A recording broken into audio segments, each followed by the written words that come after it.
সুপ্রিয় শিক্ষার্থীরা, আশা নয় আমার দৃঢ় বিশ্বাস তোমরা সবাই ভালো আছো। চান্দিনা রেদওয়ান আহমেদ কলেজ কর্তৃক অনলাইন ক্লাস কার্যক্রমে তোমাদেরকে স্বাগত জানাচ্ছি। তো আজকে আমি তোমাদের ফোর্থ ইয়ারে, বিশেষ করে যারা ফোর্থ ইয়ারে আছো, তোমাদের ইতিমধ্যে এই ক্লাসটা আমি নিয়েছিলাম, কিন্তু তোমরা বলেছো যে সাউন্ড সিস্টেমের সমস্যা, তো সেই জন্য আমি ক্লাসটা আবার নিচ্ছি। সেটা হলো ধ্বনিবিজ্ঞান ও ভাষাতত্ত্ব। কোর্সটার নাম কি তোমাদের? আমি তোমাদের ফোর্থ ইয়ারে 3টা কোর্স পড়াবো: ধ্বনি বিজ্ঞান ও ভাষাতত্ত্ব, তার পাশ্চাত্য সাহিত্য ও সমালোচনা পদ্ধতি, এই 2টা কোর্স পড়াবো। এবং তো আজকে আমি তোমাদেরকে ধ্বনি বিজ্ঞান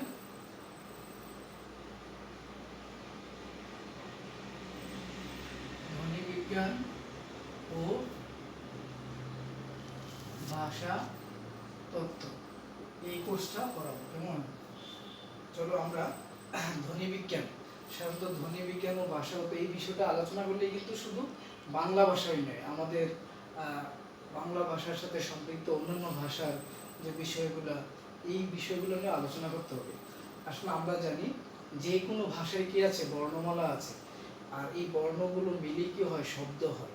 আর আমরা শব্দগুলোকে সুবিন্যস্ত করে আমরা মনের ভাবটাকে প্রকাশ করি, তখনই এটা একটা পরিপূর্ণ ভাষা হয়ে ওঠে।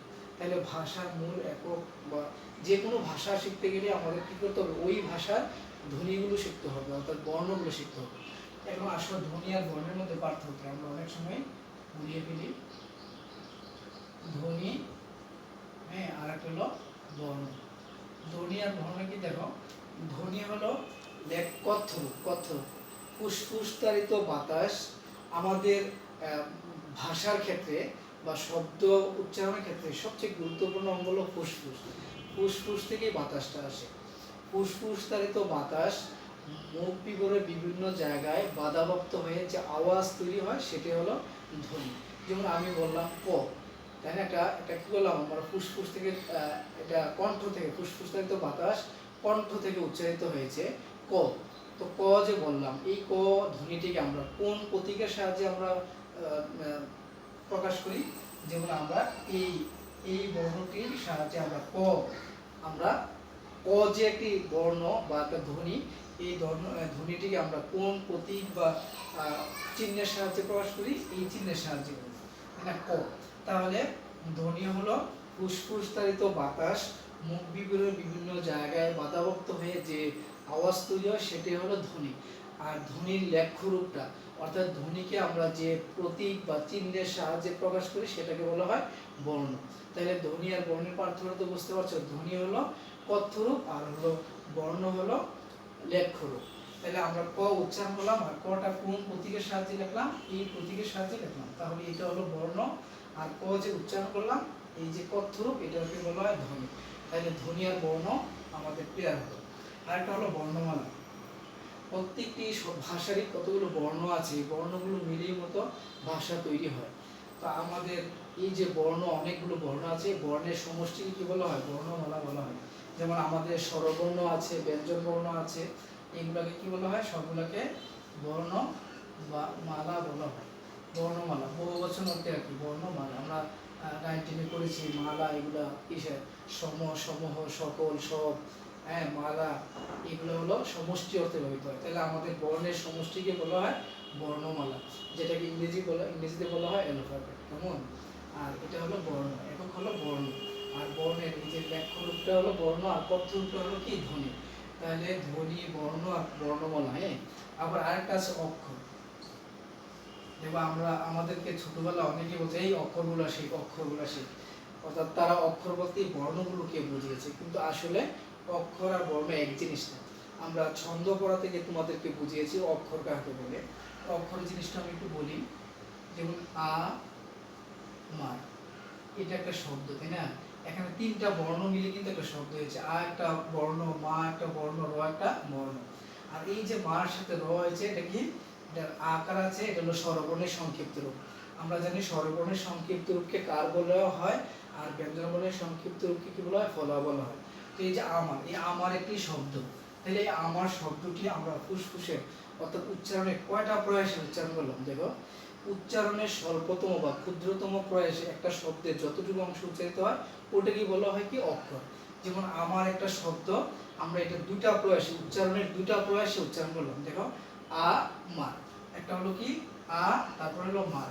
এই আ মারটাকে বলা হয় মুক্ত অক্ষর। যখন একটা বর্ণে একটা অক্ষর হবে তখন এটাকে বলা হয় মুক্ত অক্ষর, আর যখন দুইটা বর্ণে হবে তখন এটাকে বলা হয় বদ্ধ অক্ষর। তাহলে আমার শব্দটা কি করা হলো, দুইটা প্রয়াসে উচ্চারণ করলাম আ, তারপর হলো মার, আমার। তাহলে এইগুলাকে বলা হয় অক্ষর। আ একটা অক্ষর, মার একটা অক্ষর। এটা হলো একটা বর্ণে যখন হবে তখন একটা, এটা হবে একটা বর্ণে যখন হবে এটা বলা হয় মুক্ত অক্ষর, আর যখন দুটা বর্ণে হবে তখন একটা বলা হয় বদ্ধ অক্ষর। এই অক্ষরকে ইংরেজিতে বলা হয় সিলেবল। আমরা সিলেবল করছি, টাই সিলেবল, পলি সিলেবল, মনো সিলেবল, তাই না? এই সিলেবলের বাংলা হলো অক্ষর, আর লেটারের ইংরেজি হলো লেটার, লেটারের বাংলা হলো বর্ণ।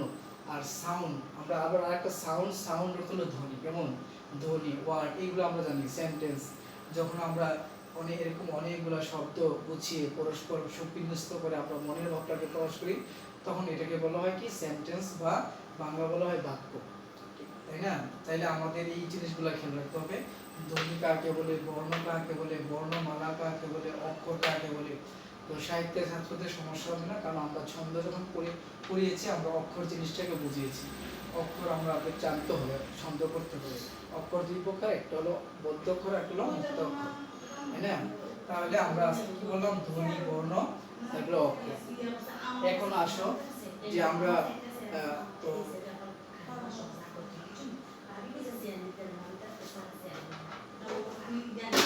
আমরা তাহলে ধ্বনি, বর্ণ, অক্ষর এগুলো পড়লাম। এখন আসো আমরা যেহেতু বাংলা ভাষার বিষয়গুলো আমরা পড়বো, আগে আমরা বাংলা ধ্বনিগুলো জানবো। তো ধ্বনি বিজ্ঞান কাকে বলে, আসলে এটার সংজ্ঞা বা ডেফিনিশনটা দেওয়া দরকার ছিল। ধ্বনির যে কোনো জিনিসের বিজ্ঞানসম্মত আলোচনাকে ওটাকে বিজ্ঞান বলা হয়। যেমন ধ্বনির বিজ্ঞানসম্মত আলোচনাকে ধ্বনি বিজ্ঞান বলা হয়। এই যে ধ্বনির বিজ্ঞানসম্মত, আমাদের মুখ বিবরের বিভিন্ন অঙ্গ প্রত্যঙ্গ আছে, বিভিন্ন অর্গান আছে। এই অর্গানগুলোর সাহায্যে কিন্তু দেখবা একটা নির্দিষ্ট ধ্বনি একটা নির্দিষ্ট জায়গায় বাধাপ্রাপ্ত হয়ে উচ্চারিত হয়। ওই জায়গায় যদি বাধাপ্রাপ্ত না হয় তাহলে এটা একটু বিকৃত হয়ে যায়, এটা উচ্চারণটা সঠিক হয় না। এই যে আমরা উচ্চারণটা কেন, যেমন সংবাদ পাঠকরা কিংবা আমাদের বর্তমানে উপস্থাপনার ক্ষেত্রে এই ধ্বনি বিজ্ঞানটা, বা বিশেষ করে এই শিল্প, এটা একটা শিল্প, এটা একটি কথাটা শিল্প। তো শিল্প কখন হবে, যখন এটা শিল্পসম্মত হবে, অর্থাৎ আমরা যখন সঠিক মানে বাচনিক যে প্রকাশ বা বচন যে শিল্প, এই শিল্পসম্মতভাবে যখন উচ্চারণ করবো তখনই এটা হবে একটা শিল্প।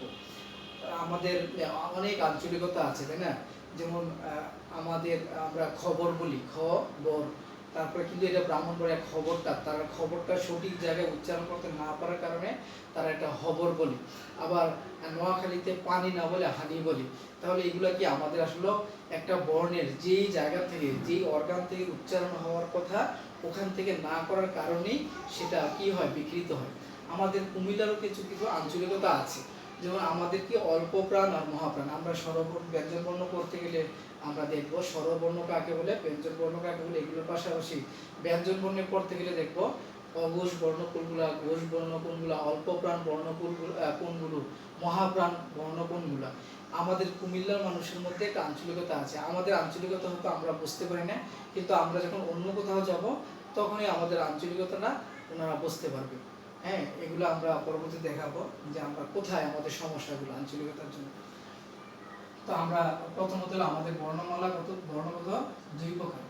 আমাদের বর্ণ হলো দুই প্রকার, একটা হলো স্বর বর্ণ, আর একটা হলো ব্যঞ্জন ব্যঞ্জন বর্ণ, ব্যঞ্জন বর্ণ। কেমন ব্যঞ্জন বর্ণ। তো এই স্বরবর্ণগুলো আজকে আমি দেখাই। স্বরবর্ণ প্রত্যেকটা ভাষারই আমাদের যেমন স্বরবর্ণ আছে, তেমনি ইংরেজিরও কিন্তু আছে। ইংরেজিতে আমরা জানি ভাওয়েল, কনসোনেন্ট, আর বাংলা হলো স্বরবর্ণ, ব্যঞ্জন বর্ণ। আমরা জানি ব্যঞ্জন বর্ণ স্বরবর্ণ ছাড়া উচ্চারণ হতে পারে না। তা আমরা খেয়াল রাখবো ব্যঞ্জন বর্ণ উচ্চারণ করার সময় এটা দেখা যাবে না, কিন্তু উচ্চারণটা কোথায় হচ্ছে। তেমন একটা উদাহরণ দিয়ে আমি দেখি। দেখুন, আমি এটা তোমাকে কি বললাম, ক লেখলাম। বলো তো, এই যে ক লেখলাম, ক এর সাথে কিন্তু একটা ও আছে। আমরা জানি এটা কি, এটা হলো অ, তাই না? অ আছে, এটা অ। অকে নীলিন বর্ণ বলা হয়। কেন নীলিন বর্ণ হয়? অ এর কোনো কার নেই। দেখো, অ ছাড়া অন্যান্য যে স্বরবর্ণগুলো আছে এগুলো কিন্তু কার আছে, মানে সংক্ষিপ্ত রূপ আছে। শুধু এই অ এর কোনো কার নেই। অ এর কোনো সংক্ষিপ্ত রূপ নেই, এই জন্য অকে বলা হয় নীলিন বর্ণ। নীলিন এটা অন্যান্য ব্যঞ্জন বর্ণের সাথে সুপ্ত গুপ্ত অবস্থায় সবসময় থাকে। এই যে দেখো ক উচ্চারণ করলাম, দেখো ক এর সাথে অ আছে, ক এর সাথে কি আছে ও আছে, ক এর সাথে কি আছে ও আছে।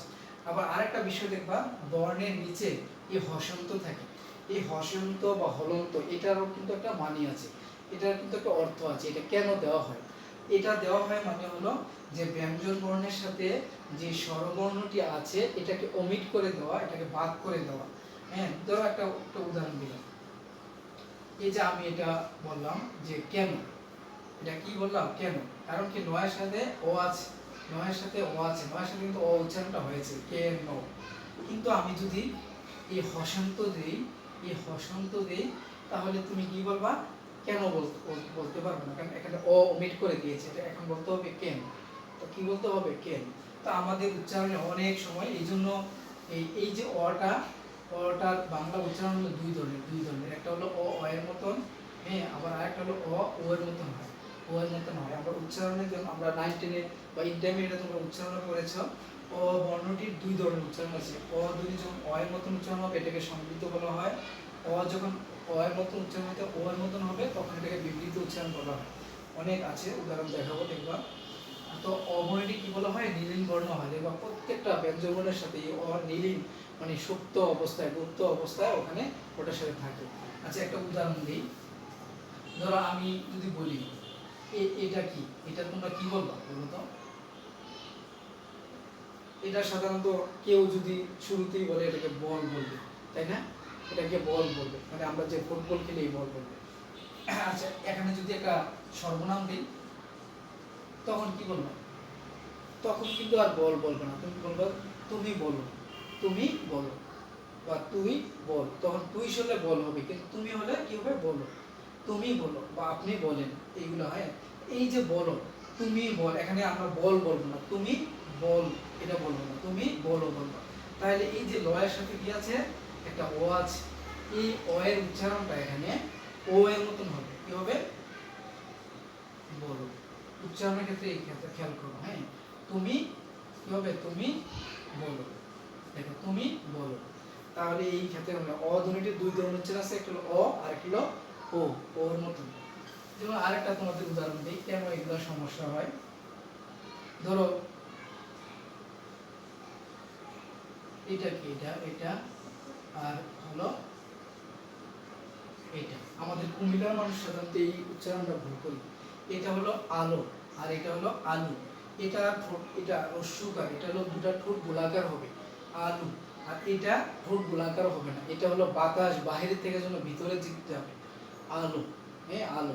যেমন প্রথম আলো, হ্যাঁ প্রথম আলু বললে হবে, প্রথম আলু বললে হবে না, প্রথম আলো। আরেকটা জিনিস দেখা যায়, যেমন ভারতের প্রধানমন্ত্রী নরেন্দ্র মোদী, মুদি। আরেকটা হলো মুদি, একটা হলো মুদি দোকান, হ্যাঁ মুদি দোকান, আর একটা হলো ভারতের প্রধানমন্ত্রী নরেন্দ্র মোদী। তাইলে মোদী উচ্চারণ হলো মোদী আর হলো মুদি। এই মুদি এটা হলো দুইটা ঠোঁট গোলাকার হবে, আর এটা ঠোঁট খোলা গোলাকার হবে না, বরং বিবৃত হবে, অর্থাৎ বাতাস যেন বাইরে থেকে ভিতরের দিক যাবে মোদী, হ্যাঁ আর হলো মোদী। আমাদের এই ক্ষেত্রে খেয়াল করতে হবে। আর হসন্ত চিহ্নটা বললাম কি, হসন্ত ব্যবহার মানে হলো এটার সাথে যে স্বরবর্ণ আছে এটাকে ওমিট করে দেওয়া, এটাকে বাদ করে দেওয়া। যেমন আমাদের কলেজের নামে ধরো চান্দিনা রেদওয়ান আহমেদ, তাই না, আহমেদ না, আমরা আহমেদ, এই যে হয় নিচে হসন্ত দিতে হবে, হয় নিচে কেন হসন্ত হবে? তুমি যদি হ না দাও তাহলে এটা, আচ্ছা আমরা যদি এটা বলি তাহলে এটা উচ্চারণ করবো কি হ, তার মানে হয়ের সাথে ও আছে, হয়ের সাথে কি আছে ও আছে, হয়ের সাথে এই অটা আছে। আর এই হসন্ত দেওয়া মানে হলো এই যে অটা আছে এটাকে বাদ করে দেওয়া, এটাকে ওমিট করে দেওয়া, এটাকে বাতিল করে দেওয়া, সেই জন্য এই উচ্চারণটা আসবে না। এটা হলো কি আর এটা যদি না দেয় আহ, এটা যদি না দিই কি হবে আহ, আর এটা যদি দেই তাহলে আহ মে। এখন এটা খেয়াল রাখবা, হসন্তর চিহ্নটা কিন্তু এই যে হসন্ত বা হলন্ত এই চিহ্নটা কিন্তু খুবই গুরুত্বপূর্ণ।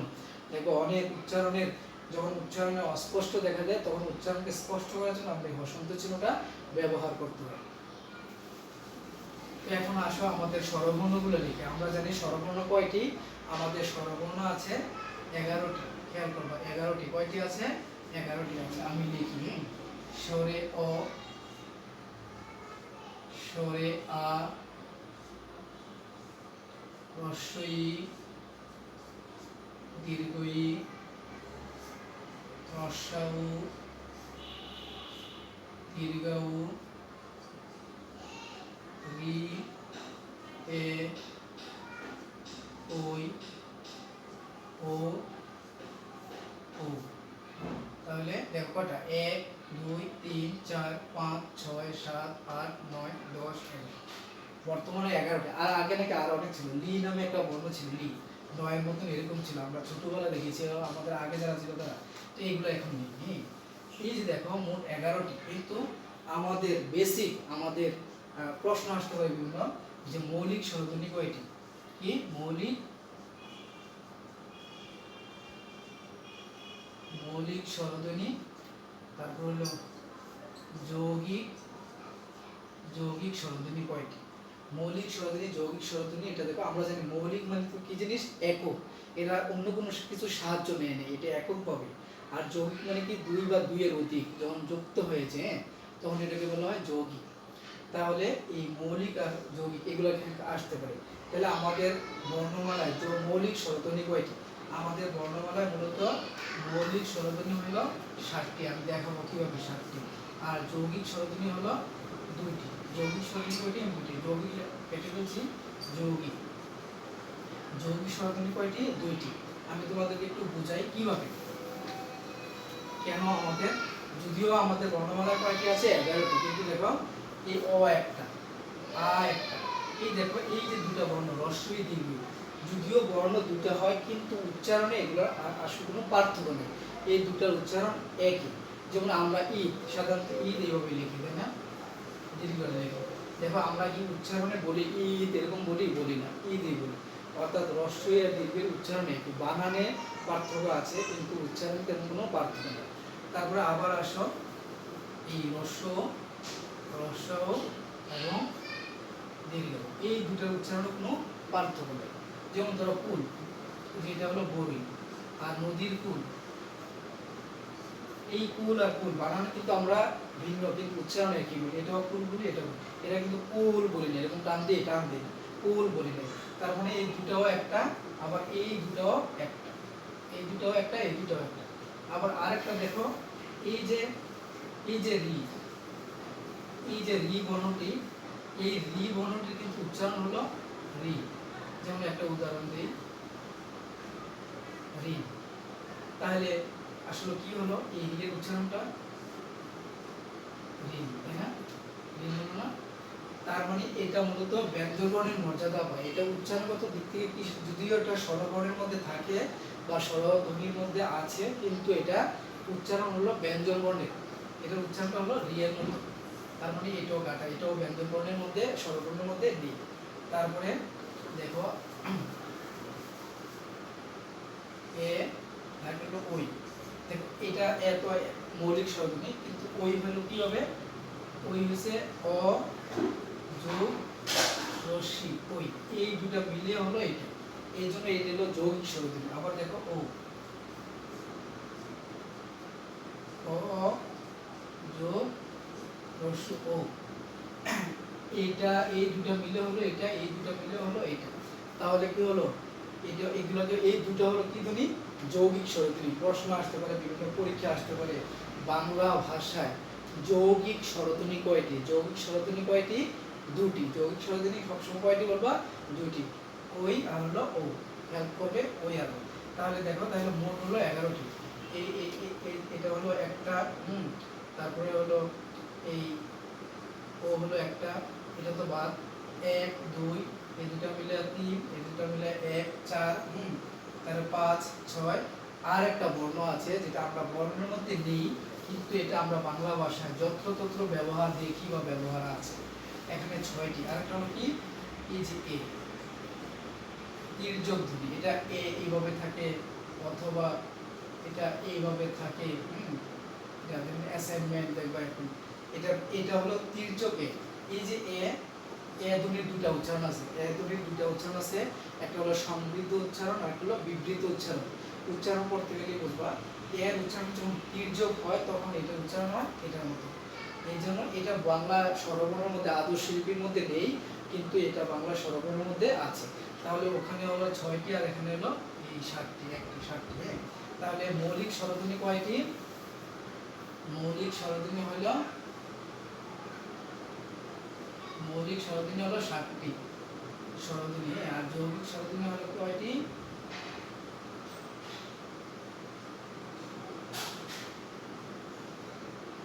যৌগিক স্বরধ্বনি হলো 2টি। খেয়াল করো, হ্যাঁ, মৌলিক স্বরধ্বনি 7টি, যৌগিক স্বরধ্বনি হলো 2টি। তাহলে এইগুলো স্বরধ্বনি। তো স্বরধ্বনি গুলো খেয়াল করবা, এই বর্ণটি কিন্তু খুবই গুরুত্বপূর্ণ। এইটা, এই যে এই বর্ণটি, এটা এইভাবে থাকে, এটা এইভাবে থাকে। এটা হলো তির্যকে এ। উচ্চারণ তির্যকটা কি? উচ্চারণ হবে তির্যক, মানে দুইটা ঠোঁট বাঁকা হবে, দুইটা ঠোঁট বাঁকা করে উচ্চারণ করতে হবে, তির্যক হবে। এটার জন্য মূলত ইংলিশ হলো এ, ইংলিশ হলো কি এ, এই দুটার জন্য ইংলিশ এ লিখতে হবে। অর্থাৎ তোমরা যদি আইপিএ তে লেখো, ইন্টারন্যাশনাল যে ফোনেটিক অ্যালফাবেট তোমাদের থাকবে, এটা একটা বাংলা অনুচ্ছেদ থাকবে, এটাকে আইপিএ তে রূপান্তর, IPA international phonetic alphabet, IPA তে রূপান্তর করতে হবে, তখন এই দুটো বর্ণের জন্য এটা ব্যবহার করতে হবে। কেমন? তাহলে গেল স্বরবর্ণ, তাহলে স্বরবর্ণ গেল। এখন আসো ব্যঞ্জন বর্ণ।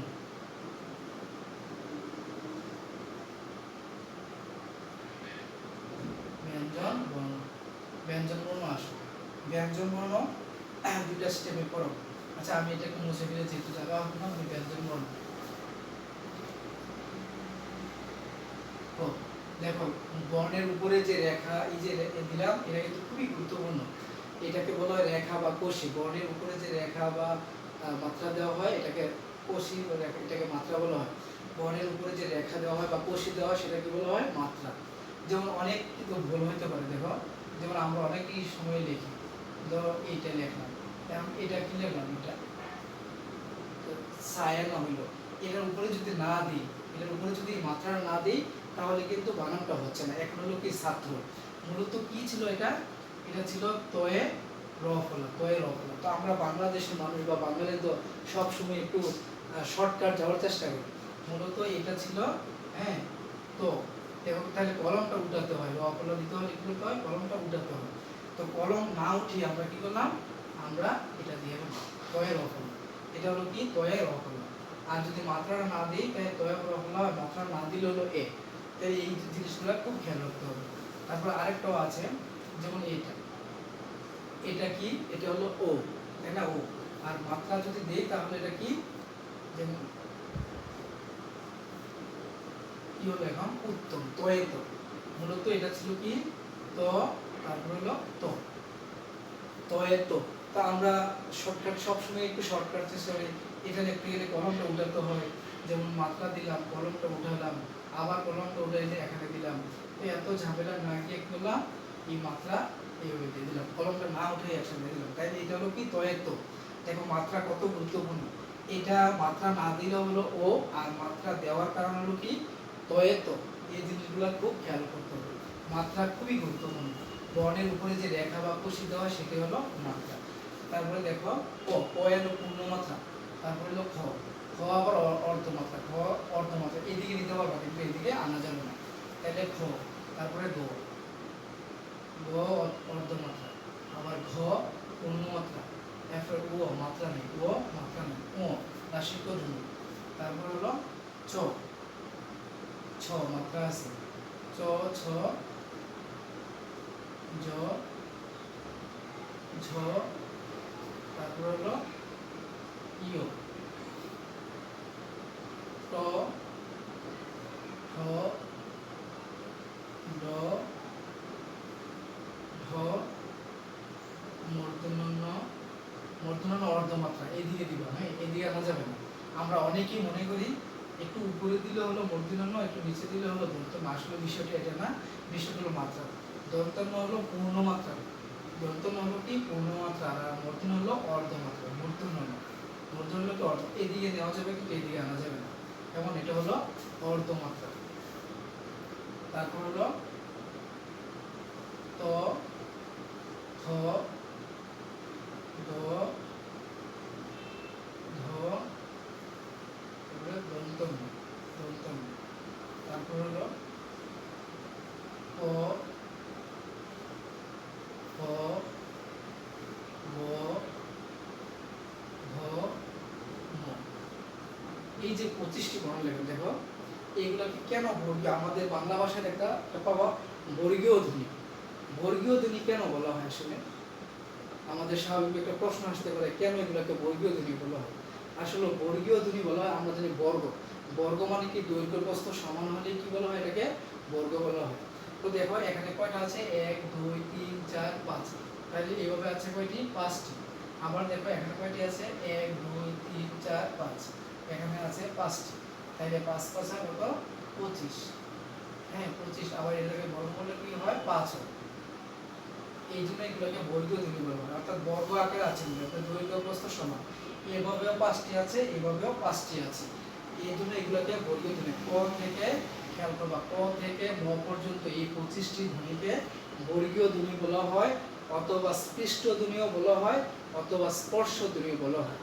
বর্গীয় ধ্বনি বলা হয় এই কারণে যে বর্গ আকারে আছে, দৈর্ঘ্য প্রস্থ সমান, এইভাবেও 5টি আছে, এইভাবেও 5টি আছে, এই জন্য এটাকে বলা হয় বর্গীয় ধ্বনি, অন্য কোনো কারণে।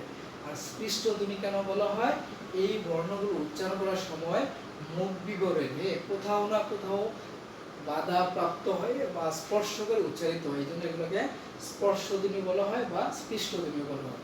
ফুসফুস তাড়িত বাতাস মুখ বিগড়ের বিভিন্ন জায়গায় করে স্পর্শ করে এই বর্ণগুলো উচ্চারিত হয়, এগুলোকে এই জন্য বলা হয় স্পর্শ ধ্বনি বা স্পৃষ্ট ধ্বনি। আচ্ছা, আমাদের ফুসফুস তাড়িত বাতাস মুখ বিগড়ের কোন কোন জায়গা, মুখ বিগড়ে কিন্তু খুব গুরুত্বপূর্ণ অর্গান আছে, গুরুত্বপূর্ণ জায়গা আছে, অঙ্গ আছে, কি এক হলো কণ্ঠ, একেবারে দেখো আলজিহ্বার যে জায়গা, আলজিহ্বা, এই যে ছোট্ট একটা জিহ্বা আছে, এটাকে বলা আলজিহ্বা, এই আলজিহ্বাটাকে বলা হয় কণ্ঠ। তারপরে দেখো আমাদের দুই দাঁতের মাড়ি, এটাকে মাড়ির উপরে জায়গা একটু শক্ত জায়গা, এটাকে বলা হয় ওষ্ঠ, তার একটু উপরে জায়গা, এটাকে বলা হয় মুর্দা, অর্থাৎ আলজিহ্বার উপরে একটু অংশ জায়গা একটু নরম জায়গা, এটাকে বলা হয় মুর্দা, এই জন্য কিন্তু এটা মুর্দা। এই যে দেখো এইগুলা নামকরণ করা হয়েছে প্রথম নয়, এগুলো তো বর্গীয় ধ্বনি, এগুলাকে নামকরণ হয়েছে কবর্গীয়, প্রথম বর্ণ দ্বারা, প্রথম যে বর্ণটি আছে এইগুলা দ্বারা নাম হয়েছে, যেহেতু এটা প্রথম বর্ণ এই জন্য এগুলোকে বলা হয় কবর্গীয়। তোমাকে কবর্গীয় ধ্বনি বলতে হয় এই সারি সবগুলোকে বুঝতে হবে। আবার চবর্গীয় যদি বলা হয়, তোমাকে চবর্গীয় ধ্বনি বলতে এই সারির সব বর্ণগুলোকে বোঝাবে। তারপরে টবর্গীয় যদি বলা হয়, টবর্গীয় ধ্বনি বলতে এই সারির সবগুলোকে বর্ণ হয়। তারপরে তবর্গীয় যদি বলা হয় তাহলে এই সারির সবগুলোকে বর্ণ বলা হয়। পবর্গীয় যদি বলা হয়, অর্থাৎ প্রথম বর্ণগুলো দিয়ে এগুলো নামকরণ করা হয়েছে বা পবর্গীয় বলে, তাহলে এই সারির সবগুলো, তাহলে এই 25টি বর্ণকে বলা হয় বর্গীয় ধ্বনি বলা হয়। তারপরে এগুলোর নাম রয়েছে প্রথম বর্ণটি দ্বারা ওই সারির বর্ণগুলোকে নামকরণ করা হয়েছে। যেমন ক বর্গীয় ধ্বনি বলতে এই ক সারির যে বর্ণগুলো আছে এগুলোকে বোঝাবে। চ বর্গীয় ধ্বনি বলতে চ সারির যে বর্ণগুলোকে আছে এগুলোকে বুঝিয়ে দেবে। আর ট বর্গীয় ধ্বনি বলতে ট সারির যে বর্ণগুলো আছে এগুলোকে বোঝাবে।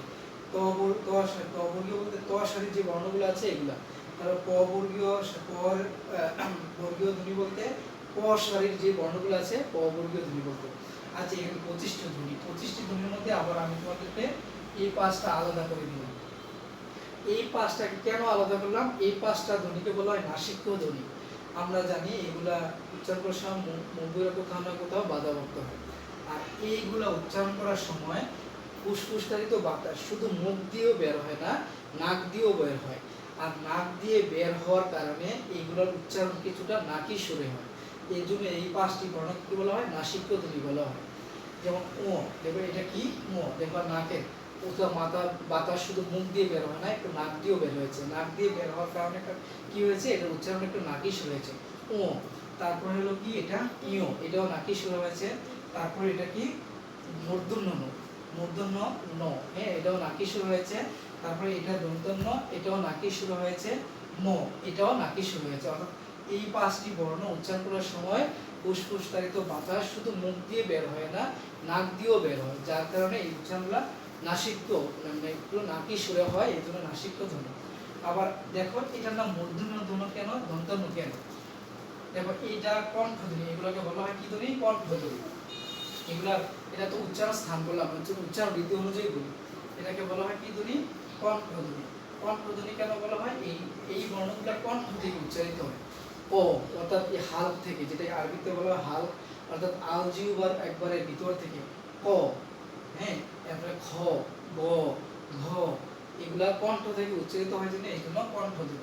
আবার এগুলা কি, এগুলো তালু থেকে উচ্চারিত হয়, এগুলোর নাম হলো তালব্য ধ্বনি। তালব্য ধ্বনি কি? এটা তালু থেকে উচ্চারিত। চ, তালু কোনটা দেখো? চ। এই যে মানে আমাদের যে জিহ্বার দাঁতের গোড়ালির যে উপরের যে অংশটা, একটু শক্ত জায়গাটা, দেখো জিহ্বার আগাটা লাগালেই হবে, এই যে জায়গাটা, এটাকে বলা হয় তালু। এই তালু থেকে উচ্চারিত হয়ে থাকে, এটার নাম হলো তালব্য ধ্বনি। চ, ছ, জ, ঝ, ইয়। আবার এটা কি? মধ্য থেকে উচ্চারিত হয়, মানে তালুর আর একটু উপরে যাওয়া, আলজিহ্বার যে একটু উপরে নরম যে জায়গাটা, এটাকে বলা হয় কি? মূর্ধা। মূর্ধ থেকে উচ্চারিত হয়, এগুলো আমরা মূর্ধন্য ধ্বনি। মূর্ধন্য ধ্বনি। আবার এটা কি? এটা এই জন্য এর নাম কিন্তু মূর্ধন্য নয়। আর এটা কি? দন্ত। এটা দন্ত থেকে উচ্চারিত হয়, আমাদের দাঁত। দন্ত মানে হলো দাঁত। জিহ্বার যে অগ্রভাগ, এই বর্ণগুলো উচ্চারণ করার সময় জিহ্বার অগ্রভাগ দাঁতের গোড়ালি থেকে স্পর্শ করবে।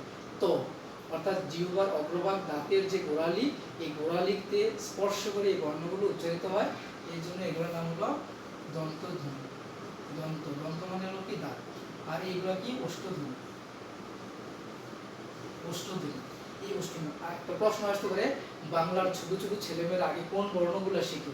অষ্টধ্বনিগুলো শিখে। এই বর্ণগুলো অষ্টধ্বনি কেন বলা হয়? দুই ঠোঁটের সংস্পর্শ ছাড়া এই বর্ণগুলো উচ্চারণ করা যাবে না।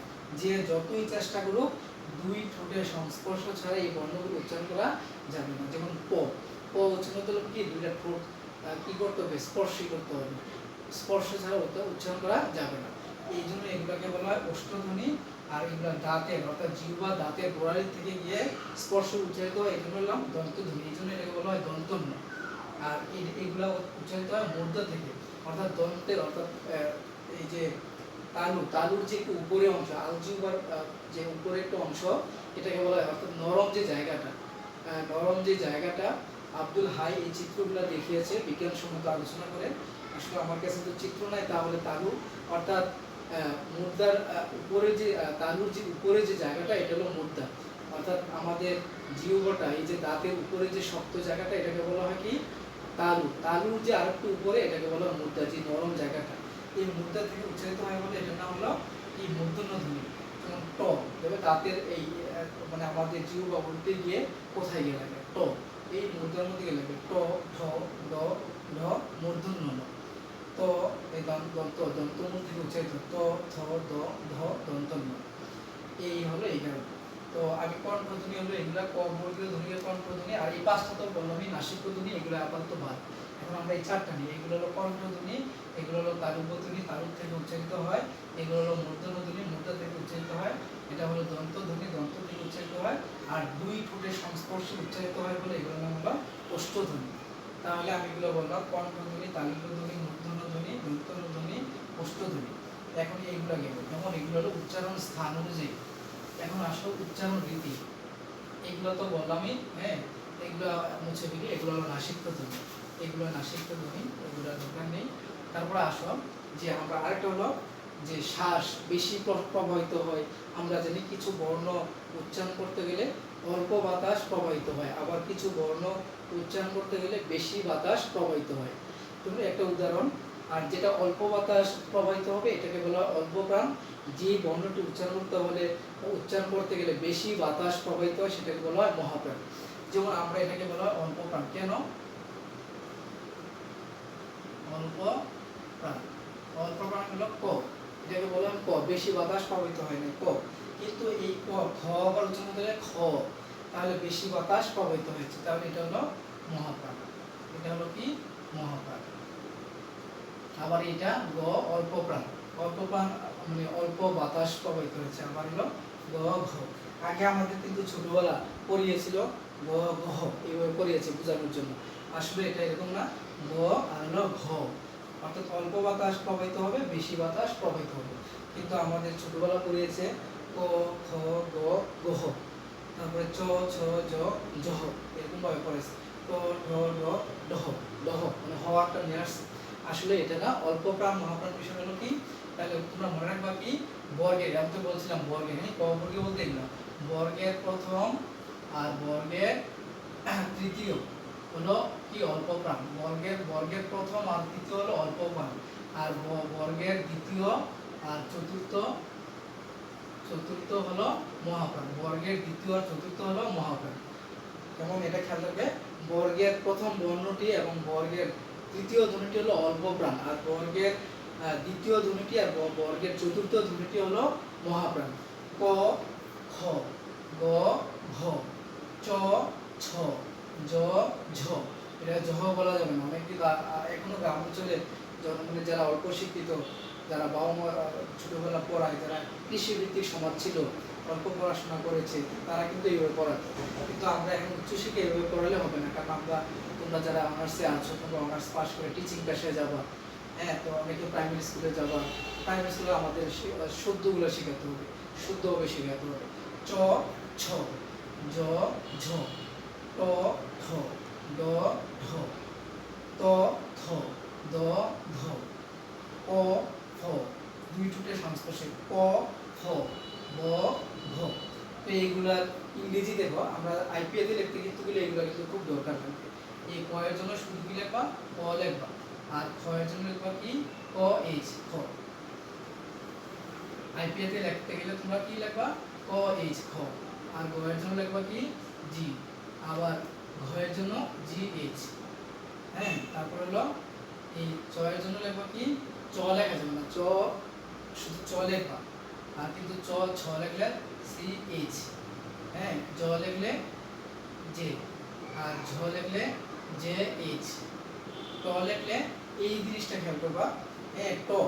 আমরা যেমন আমরা মোবাইলে কি আছে অভ্র আছে, অভ্রটা কিন্তু আসলে ইন্টারন্যাশনাল। আমাদের যে বিজয় আছে, বিজয় হলো বাংলাদেশের জন্য, আর অভ্রটা হলো ইন্টারন্যাশনাল। অভ্রতে লেখা কিন্তু আরো সহজ, সাধারণত আমাদের মোবাইলে দেখবা বেশিরভাগই অভ্রতে আমরা লিখি। তো অভ্রতে তুমি যদি শুধু টি চাপো, হ্যাঁ তো আসবে, হ্যাঁ। আবার শিফট চেপে যদি টি লেখো ঠ আসবে, তাহলে কি লিখবে, এটা বড় হাতের ট লিখতে হবে। অর্থাৎ শিফট চাপা মানে হলো মানে ক্যাপিটাল লেটার নিয়ে আসে। শিফট চেপে যখন টি লিখবা তখন হলো ট, আবার শিফট চেপে টি লিখে যখন এইচ লিখবা হলো ঠ, আর ড লিখবা কি শিফট চেপে ডি, বড় হাতের ডি। শিফট মানে শিফট চাপা হলো ক্যাপিটাল লেটার নিয়ে আসা, অর্থাৎ মোবাইলের যে শিফট একটা বাটন আছে, এই শিফট বাটনটি চিপা হলো আর টিপা হলো ক্যাপিটাল লেটার নিয়ে আসা। আর ঢলের বা কি ডি এইচ, এটা ছোট হাতের, হ্যাঁ পরেরটা ছোট হাতের। আবার টটা কি, টটা হলো ছোট হাতের টি, আর ধটা হলো কি টি এইচ, আর ডিটা কি ছোট হাতের ডি, আর দ, আর এটা কি ডি এইচ। তোমাদের আইপিএ তে লিখতে কিন্তু এগুলো খুবই দরকার লাগবে। আমি আইপিএ তোমাদেরকে দিয়েছিলাম গত ক্লাসে, অনেকেই ভুল করেছো, লিখতে হবে। আবার পি এর জন্য কি লিখবা পি, পি লিখবা। আবার ফ এর জন্য দুইভাবে লেখা যায়, পি এইচ ও লেখা যাবে, আবার এফ ও লেখা যাবে, আবার কি এফ ও লেখা যাবে। এফ মানে শুধু এফ দিয়ে লেখা যাবে, আবার পি এইচ দিয়ে লেখা, এই ফটা দুইভাবে লেখা যাবে। আবার এটা কি, এটা শুধু বি, হ্যাঁ স্মল লেটার বি। আবার এটা কি বি এইচ, তাহলে তোমাদের মোটামুটি আইপিএ তে লিখতে গেলে এগুলো কিন্তু শিখতে হবে। ক এর জন্য আমরা ইংরেজি কোন বর্ণটি ব্যবহার করব, খ এর জন্য আমরা ইংরেজি কি বর্ণ ব্যবহার করব, গ এর জন্য আমরা কোন বর্ণটি ব্যবহার করব, ঘ এর জন্য এই যে অল্প প্রাণ মহাপ্রাণ, এই মহাপ্রাণ হলে মানে এইচ একটা দিবা, মহাপ্রাণ হলে কি হবে এইচ দিবা, অল্প প্রাণ হলে শুধু ওই লেটারটা দিবা। আর শিফটের ব্যবহারটা অনেক গুরুত্বপূর্ণ। শিফট চাপা মানে হলো ক্যাপিটাল লেটার নিয়ে আসা। মোবাইলে অভ্রতে লিখতে গেলে শিফট চাপা মানে হলো কি ওটা ক্যাপিটাল লেটার নিয়ে আসে। যেমন অনেক কিছু, অনেক উচ্চারণ, অনেক বিধির সাথে পার্থক্য আছে। যেমন ধরো ইংলিশটা, যারা ইংরেজিতে কথা বলে তারা, আমরা যেমন দ ব্যবহার করি, তারা দ ব্যবহার করে। ট যেমন বাংলাদেশ বলবে, তারা দ ব্যবহার করতে পারে না, বাংলাদেশ ব্যবহার করবে না, তারা কি করবে বাংলাদেশ। আবার দেখবা জাপান বা কোরিয়া বা চাইনিজরা, চীনা ওই মঙ্গলের যারা, তারা আবার কি করে না ট উচ্চারণ করতে পারবে না, তারা উচ্চারণ করে তো। টাকাকে বলবে তারা টাকা, গিভ মি সাম টাকা, এরকম তারা বলবে। অর্থাৎ কিছু উচ্চারণগত পার্থক্য আছে, হ্যাঁ, প্রনাউন্সিয়েশন বা অ্যাকসেন্টে কিছু পার্থক্য আছে। তো আমাদের আইপিএতে লেখার জন্য তোমাদেরকে এই 25টি বর্ণ দিলাম।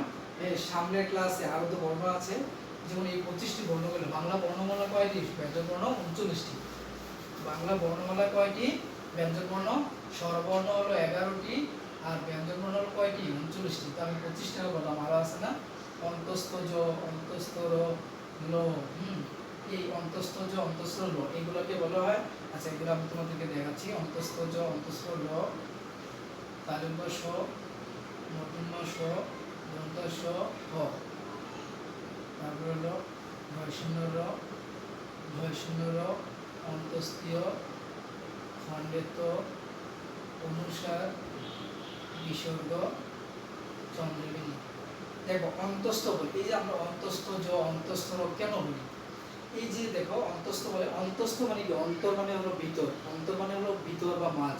আমরা অন্তর বলি, অন্তরটাকে আমাদের হৃদয়ের মাঝে থাকে বা আমাদের শরীরের মাঝে থাকে, এই অন্তর বলি। আর অন্তর শব্দটা হলো মূলত ভিতর বা মাঝ।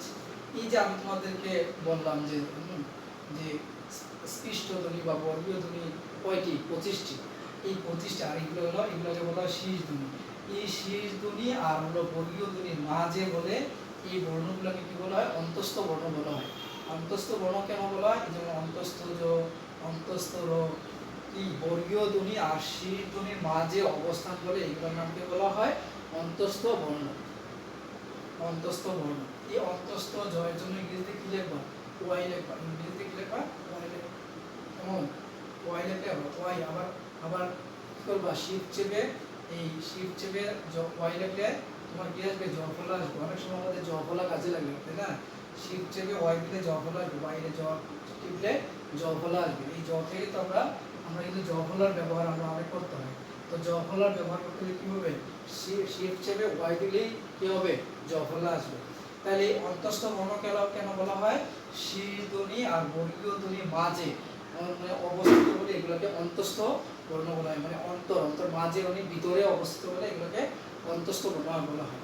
আবার এইগুলোকে শীষ ধ্বনি বলা হয়। শীষ ধ্বনি বলা হয় কারণ এইগুলো উচ্চারণ করার সময় দেখবা মুখে একটা শীষ থাকে, অর্থাৎ যতক্ষণ মানে শ্বাস না করে একটা শীষ থাকে, যেমন তালিবাস, মর্দনাস, দন্ডস, একটা শীষ থাকে। শীষ আমরা তাকে শীষ দিই না, এই শীষ ধ্বনি বলা হয়। এটা এই চারটাকে, এই তিনটাকে শীষ ধ্বনি বলা হয়। আবার এই চারটাকে মোটামুটি অশ্ব ধ্বনি বলা হয়। কি ধ্বনি? অশ্ব ধ্বনি বলা হয়। অশ্ব শব্দটা হলো গরম। অশ্ব শব্দের অর্থ হলো কি? গরম। অর্থাৎ এইগুলো উচ্চারণ করার সময় যতক্ষণ শ্বাস থাকে ততক্ষণ পর্যন্ত মুখের ভিতরে দেখবে একটা গরম আবহাওয়া বা একটা গরম হাওয়া থাকে। অশ্ব শব্দটা হলো গরম, এই জন্য এটাকে বলা হয়। দেখবে এইগুলো উচ্চারণ করার সময় শ্বাস অনেকক্ষণ ভিতরে থাকে, তালিবাস, মর্দনাস, এরকম অনেক শ্বাস থাকে, এই জন্য এটাকে বলা হয় অশ্বধ্বনি। এই চারটাকে বলা হয় অশ্বধ্বনি, আর তিনটাকে বলা হয় শীষ ধ্বনি। খেয়াল করবেন, এটা হটা কিন্তু অনেক গুরুত্বপূর্ণ একটা বর্ণ। হ্যাঁ, এটাকে মহাপ্রাণ ধ্বনি বলা হয়। তো এই পাঁচটাকে, এই চারটাকে একত্রিত বলা হয় অশ্বধ্বনি বলা হয়। মহার উচ্চারণ হবে না, অশ্ব অর্থাৎ মধ্যমাসের বৃত্ত উচ্চারণ হবে, আর অশ্বধ্বনি বলা হয়। আর নৈশূন্যরও কেন বলা হয়? হ্যাঁ, এটাকে আমরা জানি এটা কি ছিল? এটা ঢ, ঢয়ের নিচে শূন্য, ঢয়ের নিচে শূন্য, এই জন্য ঢয় শূন্য র। ঢয়ের নিচে শূন্য, এই জন্য ঢয় শূন্য র।